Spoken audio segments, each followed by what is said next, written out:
Bom, nessa aula daqui a gente vai discutir um pouco sobre a questão do treinamento, da minimização do erro de treinamento, né? E aí a gente vai falar sobre o famosíssimo algoritmo gradiente descendente. Vamos com calma. Vamos para um breve contexto. Bom, vamos lá. A gente já visto aqui mais ou menos como é que funciona uma rede neural, né? Como que a informação se propaga da primeira camada até a última, e como todas essas camadas intermediárias elas são comunicadas umas com as outras através dos pesos, né? Os pesos e os outputs da camada anterior. Sempre assim, camada a camada. E aí, por fim, o output da última camada, obviamente, é a previsão, a inferência da rede propriamente dita, né? Que é o nosso Y-Red. E aí a gente fala assim, o que é uma boa rede? Uma rede que está bem treinada. A rede que está bem treinada é a rede que esse erro daqui de previsão seja baixo, né? É tão baixo quanto possível. E agora nós vamos falar sobre o que a gente faz, né, para garantir que nós consigamos obter bons valores de pesos cada camada para que a gente consiga uma boa previsão com um baixo erro de previsão, né? Então vamos lá. Vamos para uma alegoria. Uma alegoria porque com alegoria você fica mais fácil de entender, né? É o seguinte, imagina você aí do outro lado da tela, você está num quarto escuro. Escuro, um breu danado, você não consegue ver nada. E aí, cara, você começa a sentir cheiro de gás.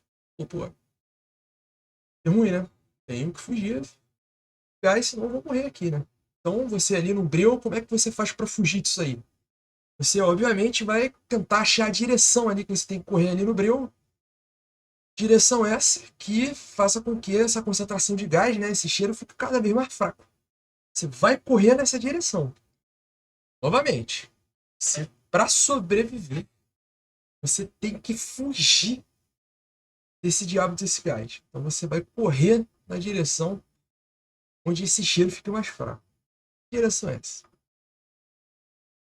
Vai começar a fugir, né, nessa direção Z, né, que é uma direção espacial para lá. E por que isso acontece? Em linhas gerais, existe uma relação aqui funcional entre essa concentração de gás C, né, e essa variável espaço Z.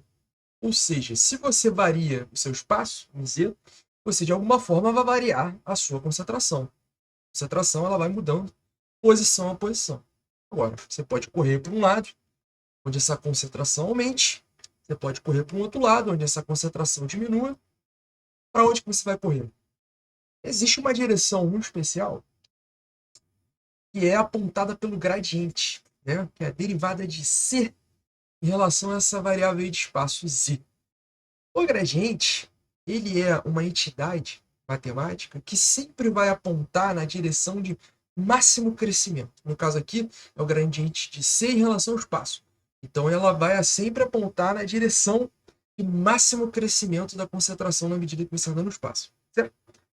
Só que, então, para você conseguir sobreviver, né, você vai fugir, andar na direção de máximo decrescimento da concentração, você tem que andar exatamente no sentido oposto desse gradiente. Ou seja, você vai andar na direção do negativo desse gradiente. Tá, Matheus, mas o que diabos isso daí tem a ver com rede neural, cara? Eu não tô entendendo nada. Ah, vamos para a conclusão da nossa alegoria, né? Nosso gás venenoso, o erro, treinamento. Você tem que correr na direção, né? O espaço que você corre, o espaço dos pesos, cara. Então, para que direção no espaço dos pesos eu tenho que correr? Eu sou a rede neural, né? Esse cara aqui é a rede neural. Para onde a minha rede neural tem que correr no espaço dos pesos para fugir desesperadamente de um erro elevadíssimo de previsão? Hã? E vai no sentido oposto do gradiente do erro em relação ao peso. Então, senhores e senhoras, o truque está aqui para o nosso treinamento. Tá vendo esse carinha correndo? Esse aqui é o nosso modelo treinando. Então, a cada tentativa que ele tenta de fugir, porque isso é um processo iterativo, ele tenta fugir um pouco, depois tenta fugir de novo, a gente vai falar melhor sobre isso. Cada tentativa dessa é ele fugindo com um erro alto.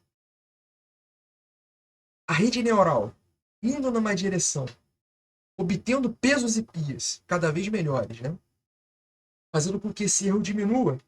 Quer dizer que essa rede neural está ficando mais espertinha, porque ela acerta mais. Se o erro diminui, ela está acertando cada vez mais. Então o truque é esse. Para o nosso treinamento, tem de fundamental nele é a gente ser capaz de calcular o gradiente do erro de previsão em relação aos pesos, camada a camada. Como a gente faz isso? Próxima aula. Porém, aqui, ó, vamos a um detalhe, né? Agora, saindo daquele contexto de um cara fugindo de gases venenosos, temos aqui uma função de erro, variando aqui, dependendo aqui do peso. Então, a estratégia aqui vai ser qual? Você atualizar o peso, incrementando, né? Você tem um peso inicial, você vai somar com esses pesos aqui um incremento, certo? Para obter esse peso aqui. Esse incremento ele vai andar na direção oposta do gradiente, como a gente falou antes, né? Só que aí você multiplica pelo menos um alfa, né? Por quê? Porque essa informação de gradiente, ela não te dá só informação de direção, né? Ela te dá uma informação de magnitude. Ou seja, se esse gradiente é muito alto, o passo que você vai dar para fugir, né, do erro alto pode ser muito grande, né? Então você pode acabar, por exemplo, aqui, ó, dando um passo muito alto dessa iteração para cá, ó, e passar da região de mínimo. É o que você deseja, né? Você deseja chegar num local onde o erro seja mínimo. Então, se essa atualização aqui for muito grande, você é capaz de passar pela região de mínimo e voltar a observar um crescimento do teu treinamento, tá?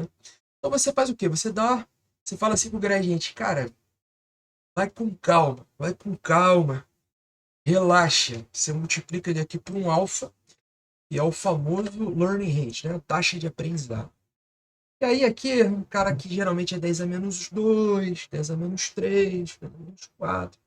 Um número menor do que a unidade, né? Para justamente diminuir essa magnitude desse passo. Aí você dá uma segurada nesse treinamento. Quanto menor a taxa de aprendizado, né? Como o próprio nome sugere, a rede neural ela é mais lentinha, né? Para aprender, né? A taxa dela para aprender é mais devagarzinho. Às vezes isso é necessário, porque o dado às vezes é muito complexo. Então você, ó, dá uma segurada para justamente evitar que ele passe dos pontos de mínimo. Ué, se isso aqui for muito baixo, aí, meu amigo, a rede neural é como se fosse uma criança com dificuldade para aprender. Muito lentinha para aprender, muito, muito lento. E aí, o processo em si, iterativo, que depois a gente vai implementar, ele em si vai ficar muito caro, muito custoso, vai demorar muitas iterações até aquela rede terminar de treinar, entendeu? Então aqui você tem esse trade-off aí para você escolher essa taxa de aprendizado. Essa estratégia aqui, pessoal, de atualizar os pesos desta forma, é o famoso gradiente descendente. Né? É você fazer com que o peso seja atualizado ali na direção dessa do gradiente do erro. Certo? Então, está apresentado aqui a ideia, o sentimento, o gradiente descendente e do quão importante é o cálculo desse gradiente. Nas próximas aulas, nós vamos para a matemática, mais puxada, porém necessário, de como calcular esse gradiente camada a camada. Certo? É isso. Nos vemos na próxima explanação.